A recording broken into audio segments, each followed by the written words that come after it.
So a cool thing about the binomial coefficients is that you can form them in this way right here. And this thing is called Pascal's triangle.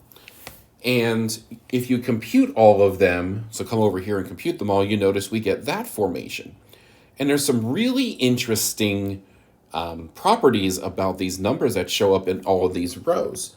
So the first row is basically n equals 0, n equals 1, n equals 2. You notice that the first and last entry of every row is 1. And notice that the first entry inside of either one is the value of n, which is kind of handy. And the other thing I want to call your attention to is something like this. So notice, I don't know why I keep doing that. That's not the highlighter. This is the highlighter. Here we go. If we have the 1 and the 3, let me just get rid of all that. If we have the 1 and the 3, you notice that the 4 right below it is the sum of those two. And if I look at this 3 and 3, this 6 is there. In fact, it's called Pascal's identity.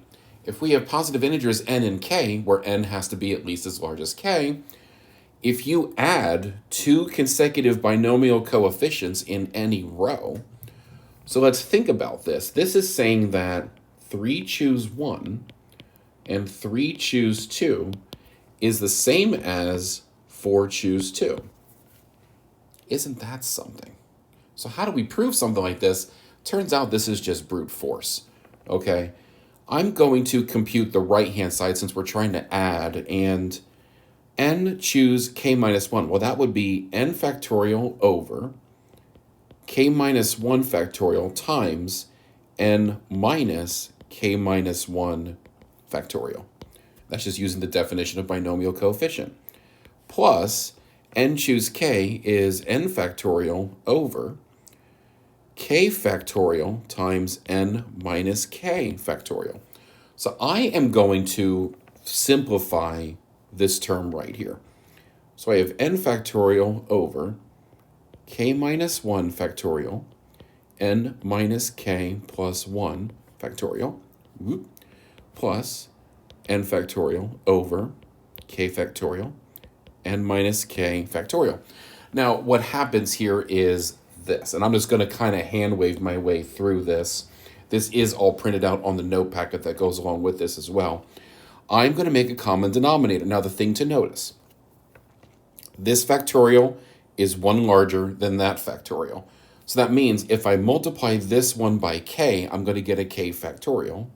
So I have to multiply the numerator by k. And I'm just going to make sure I do that because that'll make it clear. And over here, I'm going to use a different color, say blue.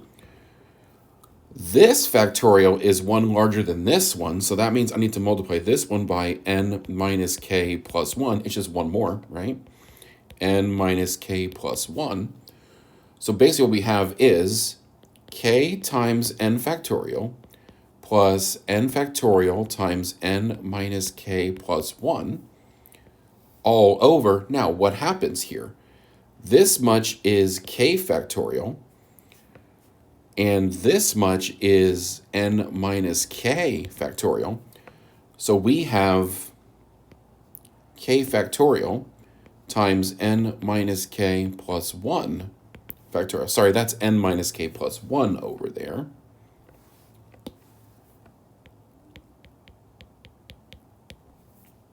And now let's simplify the numerator. So I'm going to factor out an n factorial, and I'm going to have k plus n minus k plus 1 all over k factorial times n minus k plus 1 factorial. And, well, let's see. The k's cross out, so we have n plus 1 times n factorial, which we know is n plus 1 factorial, all over k factorial times n. I'm going to rewrite this as n plus 1 minus k factorial. And now what you notice is this and this add up to this. So this is n plus 1 choose k. And we're done. So very brute force that actually does it for us. So that is Pascal's identity, like I said before. So using that identity, you can say things like 8 choose 3 plus 8 choose 4 is equal to 9 choose 4. Things like that. And I urge you to check that in your calculator. Okay?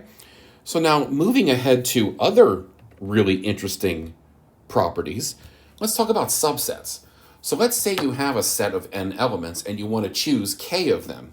Well, if you want a subset of size k, you're really just choosing by a combination because you don't care about the objects in the set, you just care that they're there. So n choose k is the number of subsets of size k. That's a cool result. But now here's something else that happens. Remember the power set of A, which was the set of all possible subsets of set A? Remember we talked about it having 2 to the n elements? There were 2 to the n subsets of A. Well, let's think about how this plays out here. The number of subsets of size 0, the number of subsets of size 1, on up to the number of subsets of size n. Well, that's going to be n choose 0, n choose 1, many more in the middle, n choose n. We've already established the sum of all the binomial coefficients with n as the top number was 2 to the n. We proved it using the binomial theorem. Well, guess what? It also makes sense that it's the sum of the number of subsets of any size. It's just a way of breaking them up. So, that's kind of interesting. So this means if you have, let's say, a set of 8 elements, and I want a subset of size 4, there's 8 choose 4 subsets.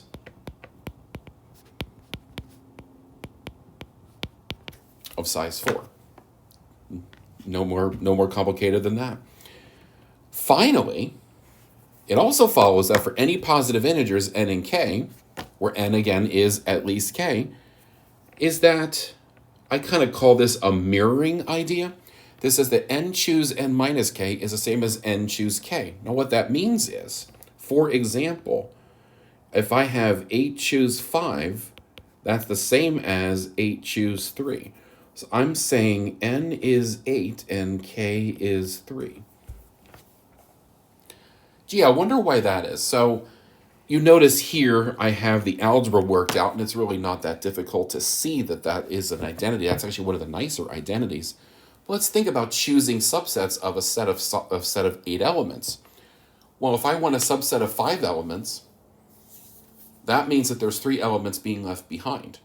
So that I can frame that question in 2 different ways. I can say, choose 3 elements to not put in my subset, or choose 5 elements to put in my subset. Those are solving the same problem. So that stands to reason that 8 choose 5 should be equal to 8 choose 3. And that is at least as far as we're going to go, there's a lot more properties of binomial coefficients. There's some other identities that I threw into your notes, so make sure to look at those. But that's pretty much all I want to say about binomial coefficients. So thanks for watching, and happy number crunching.